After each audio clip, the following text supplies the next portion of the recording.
नहीं देख रहे हैं। ये 5 उंगली है, अलग अलग है, कोई छोटी है कोई बड़ी है, लेकिन इस 5 उंगलियों को जब हम इकट्ठा कर देते हैं तो ये मुट्ठी बन जाती है। ये एकता का प्रतीक है और ये एकता हमने कारण किया है सिर्फ और सिर्फ इस बात के लिए कि हम बिहार की सरकार बदलना चाहते हैं। हम चाहते हैं कि बिहार में महंगाई और दंगाई को एक साथ रोका जा सके, इसीलिए हमने ये एकता कायम की है। हमने ये एकता इसलिए कायम की है कि 2 की लड़ाई में हम तीसरे को फायदा नहीं पहुंचाना चाहते हैं। 2 की लड़ाई में हम तीसरे को इसलिए नहीं फायदा पहुंचाना चाहते हैं कि बचपन में स्कूल में एक कहानी पढ़ाई गई थी। एक सेठ बीमार था और उस सेठ के 4 बच्चे थे। चारों बच्चे अक्सर आपस में लड़ा करते थे। सेठ को चिंता हो रही थी कि अगर मैं मर गया तो ये घर बार बिजनेस संभाल के नहीं रख पाएंगे, क्योंकि ये चारों भाई आपस में लड़ते रहते हैं। सेठ बेड पे पड़ा हुआ था, नौकर पंखा झल रहा था और उसके मन में लगातार विचार चल रहा था कि इन चारों भाइयों को इकट्ठा कैसे करें। फिर उसके मन में एक ख्याल आया और चारों बेटे को बारी बारी से बुलाया और एक एक लकड़ी दी, कहा इसे तोड़ कर दिखाओ। चारों बेटों ने बड़ी आसानी से उस एक एक लकड़ी को तोड़ दिया। फिर चारों भाइयों को इकट्ठा बुलाया, 4 लकड़ी साथ करके एक एक भाई को उसे तोड़ने के लिए कहा। कोई भाई उसको तोड़ नहीं पाया। बेटों ने बाप का संदेशा समझ लिया, तो यह बात समझ गए कि भाई अगर आपस में लड़ते रहे तो कुछ भी बचने वाला नहीं है। इसीलिए एकता में बल होता है, एकता में शक्ति होती है। अगर हम बिहार बदलना चाहते हैं तो हमको इस बात की महत्वाकांक्षा नहीं होनी चाहिए कि हम विधायक बनेंगे कि नहीं बनेंगे। अगर हम बिहार बदलना चाहते हैं तो हमको इस बात की महत्वाकांक्षा नहीं होनी चाहिए कि हम सांसद बनेंगे कि नहीं बनेंगे। अगर हम बिहार बदलना चाहते हैं तो हमको इस बात की महत्वाकांक्षा नहीं होनी चाहिए कि हम मुख्यमंत्री बनेंगे कि नहीं बनेंगे।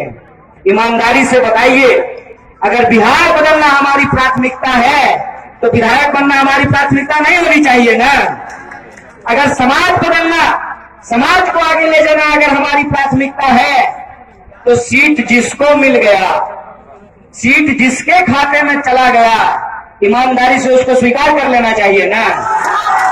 अगर ऐसा नहीं कर पा रहे हैं, इसका मतलब सेवा करने के आपके वादे में खोट है। आप उसी तरीके से जुमलेबाजी कर रहे हैं जिस तरीके से जुमलेबाजी हम लोग टीवी पे सुनते आते हैं सुबह शाम। एक बात बताइए, जो लोग ये दावा करते हैं कि हम भाजपा को रोकना चाहते हैं और बिहार को आगे बढ़ाना चाहते हैं, उनकी लड़ाई में ईमानदारी दिखनी चाहिए कि नहीं दिखनी चाहिए? दिखनी चाहिए ना। इसीलिए इस ईमानदारी को हमने बचाया है। हमने सीट की संख्या नहीं देखी है, हमने ये देखा है कि जैसे एक एक ईंट जोड़ने से घर बनता है, वैसे ही एक एक विधायक को जिताने से बहुमत मिलता है।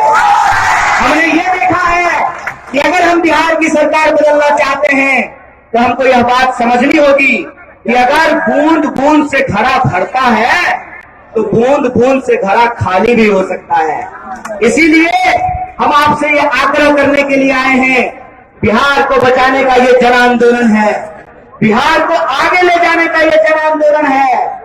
ये लड़ाई इस बात के लिए है कि बिहारियों के आत्मसम्मान के साथ जो खिलवाड़ किया गया है, उस आत्मसम्मान की हम रक्षा कर सकें।